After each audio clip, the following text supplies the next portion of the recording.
주님의 은혜가 여러분들과 함께 하시기를 주의 이름으로 축복합니다. 우리가 기도할 때에 하나님께서 우리 기도 들으시고 또 어렵고 힘들지만 2주간의 이 기간 동안에 하나님께서 여러분들에게 하늘의 놀라운 은혜로 충만케 하실 것을 믿습니다. 우리 옆에 계신 분 한번 손 한번 잡고 축복합시다. 주의 은혜가 충만하기를 소망합니다.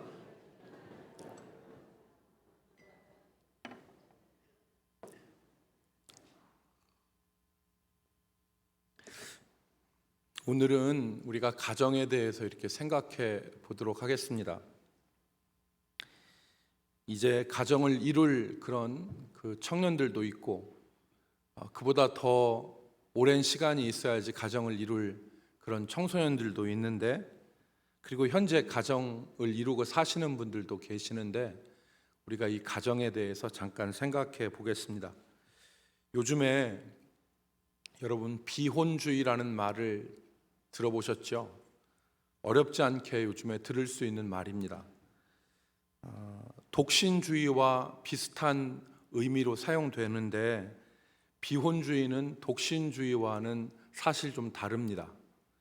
독신주의는 결혼을 하지 않고 살겠다고 하는 그런 결정이라면, 비혼주의는 독신으로 살면서도 결혼 제도 자체를 부정하는 것입니다.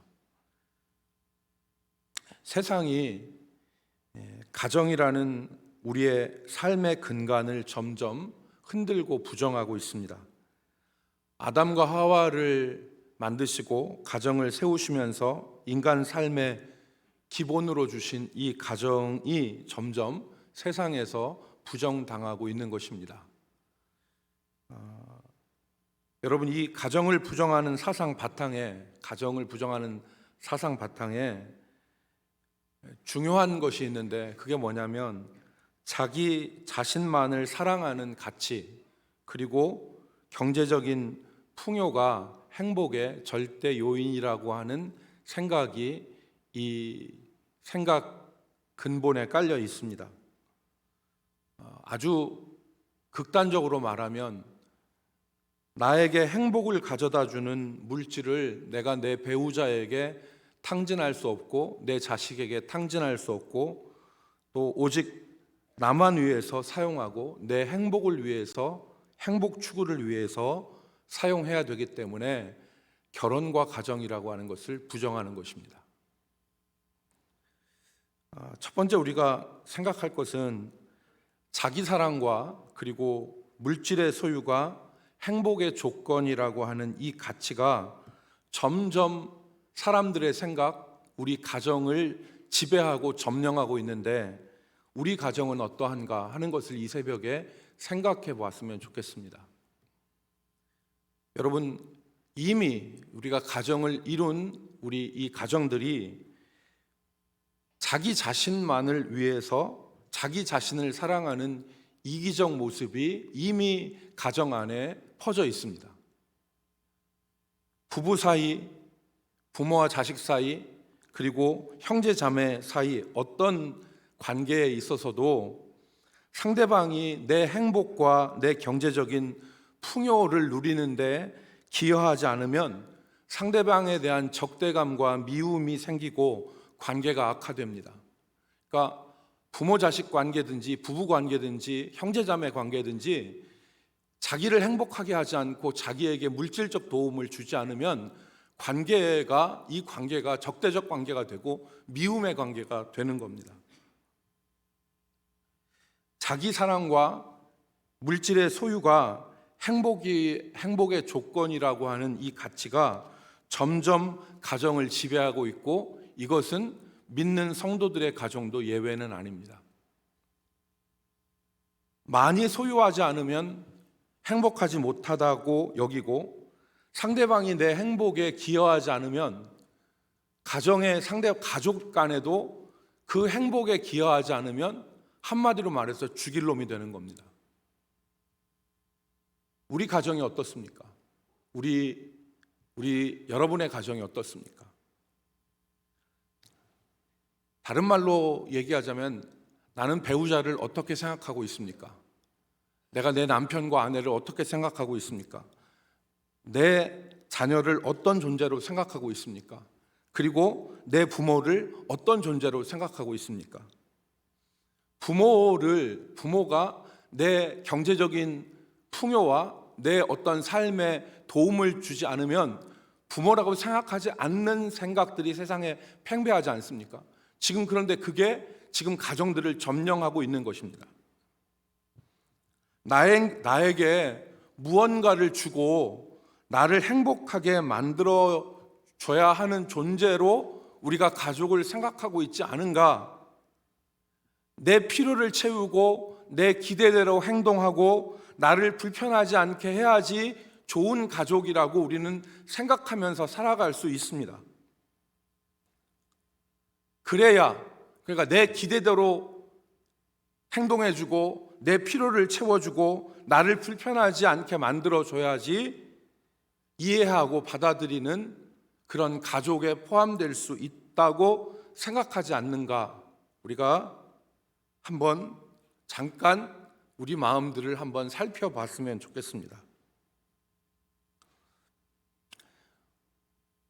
그래서 이런 모습이 이루어지지 않으면 상대방에게 불만이 터지고 또 싸움이 일어나고 그런 가정 가운데 우리가 살고 있지 않은가를 생각해 봐야 됩니다. 두 번째는 오늘 본문의 말씀을 통해서 우리가 교훈받을 수 있는 것은 오늘 본문의 말씀은 이 시대의 생각을 정면으로 반박합니다. 그러니까 얼마나 가지고 있느냐가 아니라 관계가 행복을 결정한다. 즉 행복의 조건은 소유가 아니라 관계다 하는 것을 우리에게 깨닫게 하죠.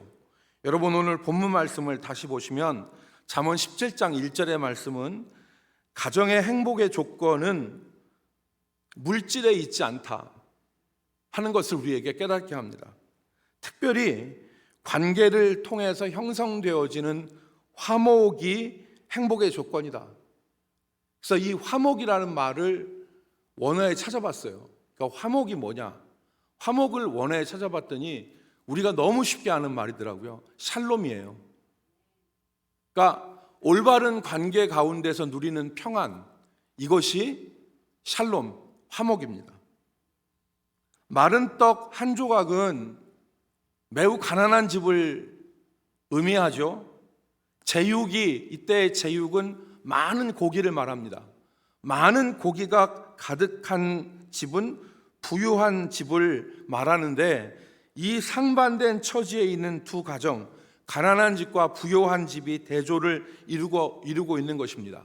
그래서 마른 떡 한 조각만 있고도, 즉 적은 소유를 가지고도 화목하는 것이 제육이 가득하고, 즉 많은 소유를 가지고도 다투는 것보다 낫다. 이 말씀을 여러분 극단적으로 해석하지 않으면 좋겠습니다. 가난한 집은 행복하고 부유한 집은 불행하다, 이런 뜻으로 성경에서 말하는 게 아니에요. 이렇게 극단적으로 해석해서 안 되고 화목의 중요성을 가리키는 것입니다. 물질의 풍요에 행복에 있는 것이 아니라 행복은 관계에서 오는 화목에 있는 것이다. 이것을 가르쳐 주는 것입니다.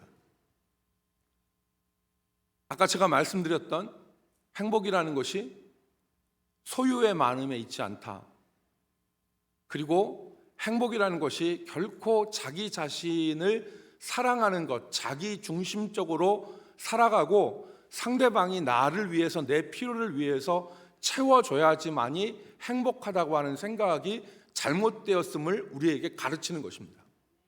여기 제육이 가득하고 다툰다 할 때 이 다툼이 어디서 생깁니까? 자기 사랑, 자기 중심적인 모습에서 다툼이 일어나는 것입니다. 행복은 사람들이 얘기하는 것처럼 일반 사람들도 이 말을 합니다. 소유에 있는 것이 아니라 관계에 있다. 올바른 관계 가운데 있다. 세 번째, 이제 가족 간의 무너진 관계 회복은 서로 간의 헌신에 달려 있습니다. 오늘 우리가 이것을 깨달아야 됩니다. 아담 이후로 모든 인간은 아버지 되신 하나님과 관계가 틀어졌습니다. 아버지 되신 하나님과 관계가 틀어져요. 그래서 여러분, 가족학자들이 연구한 거에 따르면 아버지와 불화한 아들이 행복하지 않대요. 아버지와 관계가 삐뚤어진 아들, 살면서 많은 어려움들을 겪는다잖아요. 근데 진짜 아버지인 하나님과 관계가 아담 이후로 다 틀어졌어요. 하나님과 좋은 관계가 아니라 하나님과 적대적 관계고 하나님과 원수가 되었어요. 이 관계 때문에 인간은 불행한 거예요. 그런데 이 관계가 회복될 수 있죠. 어떻게 회복되었습니까? 십자가에서 예수 그리스도를 통하여 아버지 하나님과의 관계가 회복된 것입니다. 적대적인 관계가 하나님과 관계, 바른 관계로 회복이 되었습니다. 여러분, 예수 그리스도께서, 주님께서 십자가에서 자기를 희생하심으로 하나님과 우리 사이에 막힌 담을 허시고 또 사람과 사람 사이에 막힌 담을 허셔서 우리를 참된 관계 가운데 들여놓으신 것이죠. 여러분, 우리가 예수 그리스도를 통해서 하나님과의 관계를 회복하고 하나님을 아버지라고 부를 수 있게 된 것입니다. 여러분, 가정이, 이것을 우리가 주목하고 우리 가정이 하나님의 뜻대로 회복되고 참된 행복과 안식을 누리기 위해서는 두 가지가 필요합니다. 두 가지가. 첫 번째는 세상의 잘못된 생각들을 걷어내는 것이 필요합니다. 세상의 잘못된 생각들, 지금까지 내 생각을 지배했던 잘못된 생각들을 걷어내는 것입니다. 자기 사랑과 물질의 소유가 행복이라는 잘못된 생각을 걷어내는 것입니다. 둘째는 예수님의 희생, 예수님의 희생, 예수님의 십자가를 우리 가정의 중심에 두어야 됩니다. 우리를 위해서 자신을 주신 예수님의 사랑과 희생이 우리 가정의 중심이 되어야 돼요. 그래서 내 행복을 위해서 상대방이 존재하는 곳이 가정이 아니라 상대방의 행복, 가족의 행복을 위해서 하나님께서 나를 세우시고 헌신하게 하셨다는 것을 그곳이 가정이라는 것을 우리가 생각해야 됩니다. 여러분, 가정이 굉장히 신비로운 곳입니다. 가정은 신비로운 곳이라고 말할 수 있습니다. 단순히 세상의 가치대로 물질적인 계산으로 작동하는 곳이 가정이 아니에요. 세상 사람들은 물질적 계산에 의해서 움직이죠. 네가 이만큼 줬으니까 내가 이만큼 주고, 네가 이만큼 했으니까 나는 이만큼 행복하고, 내가 이만큼 했으니까 너는 이만큼 행복하고, 물질적 계산으로 움직이고 작동되는 곳이 가정이 아닙니다. 가정에는 신비가 있어요. 여러분, 죄인인 우리를 용납하고 그리고 품어주시는 하나님의 사랑을 우리는 어디서 느낄 수 있습니까? 가정에서 느낄 수 있습니다. 다른 곳에서 하나님의 사랑 느끼기 쉽지 않습니다.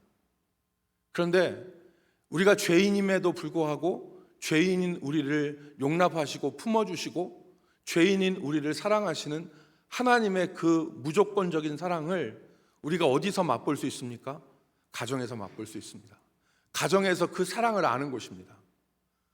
우리가 연약함에도 불구하고 서로를 용납하고 이해하고 함께 살아가는 곳이 바로 어디예요? 가정입니다. 서로의 연약함을 누구보다도 잘 압니다. 그런데 그 서로의 연약함을 이해하고 용납하면서 함께 살아가는 거예요. 가족이 좀 부족하면 그 부족을 받아들이면서 함께 살아가는데, 이 함께 받아들이고 용납하고 함께 살아가는 그 마음, 그 기술을 어디서 배워요? 가정에서 배워요. 그래서 나와 피 한 방울 안 섞이고 나와 아무런 관계가 없는 사람들과 살아가는 사회 속에서 가정에서 배운 이해와 사랑을 가지고 사회 속에서 살아가는 거예요. 그게 가정에서 배울 수 있는 신비예요. 다른 곳에서는 배울 수 없어요. 하나님의 교회와 하나님의 가정에서 하나님의 사랑과 하나님의 은혜를 깨달을 수 있는 거예요.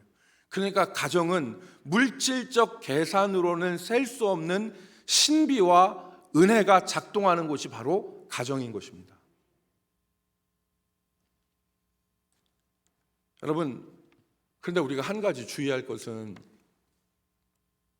이 가정이 제가 지금 말씀드린 대로 죄인인 우리를 무조건적으로 용납하시고 받아주시는 하나님의 사랑과 은혜, 연약함을 서로 이해하고 함께 살아가는 이 이해와 배려, 이런 것들이 가정의 기능이잖아요. 그래서 정말 그래요, 여러분. 이러지 않습니까? 어떤 사람이 직장에서 일을 엄청 못해요. 그런데 그 사람을 바라보니까 답답해. 그런데 답답한데, 그래서 위에 있는 사람이, 동료들이 그 사람을 막 날카로운 불이 갖고 쪼아댈 수 있지만, 내 집에서 같이 가족과 살아갈 때 연약하고 부족한 가족이 있잖아요. 그러면 가족은 쪼아대지 않아요. 이해하고 같이 사는 거예요. 그러니까 이 모습을 갖고 살아가는 사람이 사회에 나갈 사람들하고 살아갈 때 가정에서 배운 그 사랑과 이해와 그런 마음으로 사람들을 대할 수 있는 거예요. 그래서 세상이 가정이라는 것, 하나님이 가정이라는 것을 중심으로 가정에서 배운 사랑과 은혜와 신비를 통해서 우리를 세상을 살아가게 하시는 거예요. 여러분, 그런데 중요한 것은 이게 말이죠, 이 가정이 정상적으로 작동하지 않고 가정이 잘못돼서 이게 역기능적 가정이 되면 그 역기능적 가정에서 오는 피해는 심각한 거죠. 여러분, 무엇보다도 사람을 아프게 하는 것이 역기능적 가정의 그 상처예요.